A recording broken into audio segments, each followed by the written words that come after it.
Hello students, देखिए आज का हमारा टॉपिक है वो थोड़ा सा आगे बढ़ाया हमने। इसके पहले हमने ऊर्जा के बारे में पढ़ा, विद्युत ऊर्जा, रासायनिक ऊर्जा, यांत्रिक ऊर्जा, गतिज ऊर्जा, ठीक है, नाभिकीय ऊर्जा, इन सब के बारे में हमने पढ़ा। इसके बाद में हमारे पास में आता है ऊर्जा का रूपांतरण। ऊर्जा के रूपांतरण के बारे में मैंने आपको बताया था कि ऊर्जा का एक रूप से दूसरे रूप में बदलना क्या कहलाता है, ऊर्जा का रूपांतरण कहलाता है। तो देखिए यहाँ पर यांत्रिक ऊर्जा का रूपांतरण हम पढ़ रहे हैं। सबसे पहले यांत्रिक ऊर्जा का रूपांतरण यानी कि यांत्रिक ऊर्जा किन किन रूपों में बदल सकती है और कैसे बदलती है। देखिए जब ड्रिल मशीन से लकड़ियों में अगर छेद किया जाता है, देखा होगा आपने, ड्रिल मशीन से अगर लकड़ी में हम छेद कर रहे हैं तो वो ग्राइंडर घूमता है, घूमने के साथ साथ में लकड़ी में से धुआं उत्पन्न होने लग जाता है, यानी कि वो गर्म हो जाती है। तो देखिए हमने ये लिखा है कि जब ड्रिल मशीन से लकड़ी में छेद किया जाता है तो उसमें धुआं निकलता है, अतः वह यांत्रिक ऊर्जा से और कौन सी ऊर्जा में परिवर्तित हो जाती है, ऊष्मीय ऊर्जा में परिवर्तित हो जाती है, यानी कि ऊष्मीय ऊर्जा में बदल जाती है। तो स्टूडेंट ध्यान दें, हम ये कह सकते हैं कि यांत्रिक ऊर्जा ऊष्मीय ऊर्जा में बदल सकती है, यानी कि यांत्रिक ऊर्जा का रूपांतरण ऊष्मीय ऊर्जा में हो जाता है।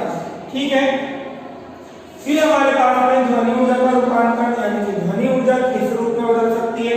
तो देखिए जब हम माइक्रोफोन को मतलब माइक्रोफोन के सामने बोलते हैं तो ध्वनि ऊर्जा हमारी किस में बदल जाती है, विद्युत ऊर्जा में बदल जाती है। आएगा सर में कि जब हम माइक्रोफोन में बोलते हैं तो ध्वनि ऊर्जा जो होती है वो किस में बदल जाती है, विद्युत ऊर्जा में बदल जाती है। उसके बाद में हमारे पास में विद्युत ऊर्जा का रूपांतरण की विद्युत ऊर्जा किसमें बदल सकती है। तो इसके बारे में तो हम बहुत डिटेल से बता सकते हैं कि जैसे विद्युत बल्ब है, बैटरी है, टॉर्च है, इन सब का विद्युत ऊर्जा से किसमें बदल जाती है, प्रकाश ऊर्जा में, यानी कि प्रकाश उत्पन्न करती है। उसके बाद में हीटर, प्रेस, वही विद्युत से चलते हैं, इलेक्ट्रिक से चलते हैं, बिजली से। जैसे हमने हीटर को चलाया है, प्रेस को चलाया, तो वही विद्युत ऊर्जा वापस किसमें बदल जाती है, अपनी ऊष्मीय ऊर्जा में बदल जाती है। वापस वही विद्युत ऊर्जा का उपयोग हम विद्युत मोटर में करते हैं तो वो किसमें बदल जाती है, यांत्रिक ऊर्जा में बदल जाती है। वापस उसी विद्युत ऊर्जा का उपयोग हम विद्युत चुंबक में कर रहे हैं तो वो किसमें बदल जाती है, चुंबकीय ऊर्जा में बदल जाती है। इस तरीके से सबसे ज्यादा अगर हमारे पास में इंपॉर्टेंट देखा गया है तो वो देखा गया है विद्युत ऊर्जा का रूपांतरण, जिसमें कि हम ज्यादा उपयोग में लेते हैं। ठीक है, उसके बाद में प्रकाश ऊर्जा का रूपांतरण। प्रकाश ऊर्जा का रूपांतरण वैसे हम कर रहे हैं आजकल, तो हम सोलर सेल वगैरह इन सब में हम प्रकाश ऊर्जा का उपयोग करते हैं। इसमें फोटोग्राफिक प्लेटों पर से रासायनिक ऊर्जा में इनका परिवर्तन हो जाता है, यानी कि जितने भी सेल वगैरह जो बनते हैं, सोर्सेज जो बनते हैं, वो इसी ऊर्जा पर आधारित होते हैं। तो ध्यान दें स्टूडेंट्स, एक बार वापस इस ऊर्जा का रूपांतरण समझे। ऊर्जा का रूपांतरण का मतलब होता है एक रूप से दूसरे रूप में बदलना। ठीक है, ऊर्जा एक रूप से दूसरे रूप में क्या होती है, बदल जाती है, उसी ऊर्जा का रूपांतरण कहते हैं। यांत्रिक ऊर्जा किसमें बदल जाती है, ऊष्मीय ऊर्जा में बदल जाती है।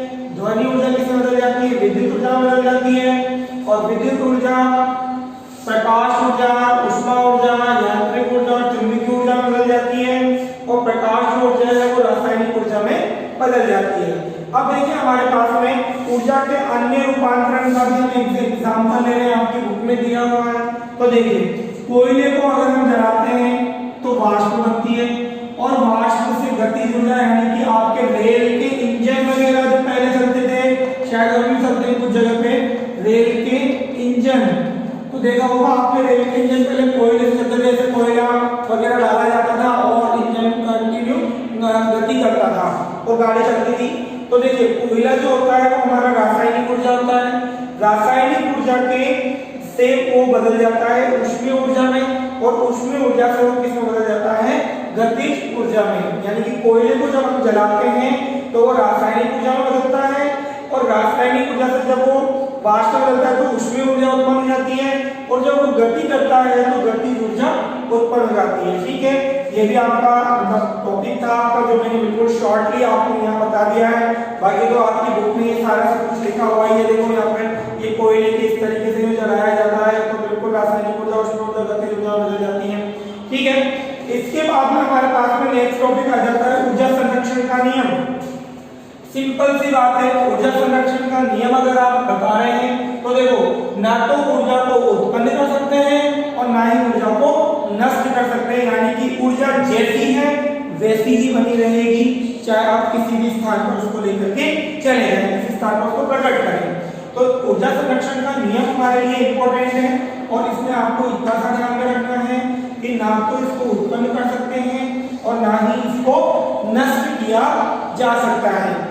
उसके बाद में है हमारे पास में ऊर्जा बचाने के उपाय, जैसे कि अगर थोड़ी सी दूर भी अगर हमें जाना हो तो हमें स्कूटर का या कार का उपयोग नहीं करना चाहिए, जल का अपव्यय नहीं करना चाहिए, उपयोग में लेना चाहिए, भोजन पकाने के लिए प्रेशर कुकर, सौर कुकर और सौर चूल्हों का उपयोग करना चाहिए।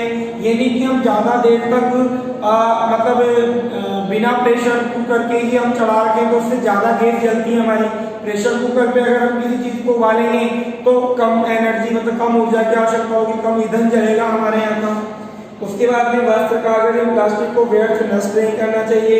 ऊर्जा के वैकल्पिक स्रोतों जैसे कि सौर ऊर्जा, जल, बायोमास यानी कि बायोगैस, गोबर गैस जो बनती है का उपयोग करना चाहिए, और विद्युत उपकरणों के स्विचों का अनावश्यक रूप से खुले नहीं छोड़ना चाहिए। जैसे कि घर में आपने देखा होगा हम टीवी, फैन वैन जो भी है इस तरीके से ऑन करके छोड़ देते हैं, वो भी हमें नहीं करना चाहिए, उससे ऊर्जा खत्म होती है, नष्ट होती है ऊर्जा। उसके बाद में देखिए हमारे पास में नेक्स्ट आता है हमारे क्वेश्चन आंसर। ठीक है, क्वेश्चन आंसर हमारे पास में ये है, तो ये सारे जितने भी मैंने आपको वीडियो बनाया था उसमें से आपको ये क्वेश्चन टिक करने हैं। वैसे इसके कुछ क्वेश्चन आंसर मैं कंप्लीट भी करवा दूंगा आप लोगों के। ठीक है, उसके बाद में हमारा नेक्स्ट लेसन हम स्टार्ट करेंगे। तो इस चैप्टर को आप पूरी तरीके से बढ़िया वीडियो अच्छे से देख करके और कॉपी में नोट करके और फिर लिखें। Okay students, thank you.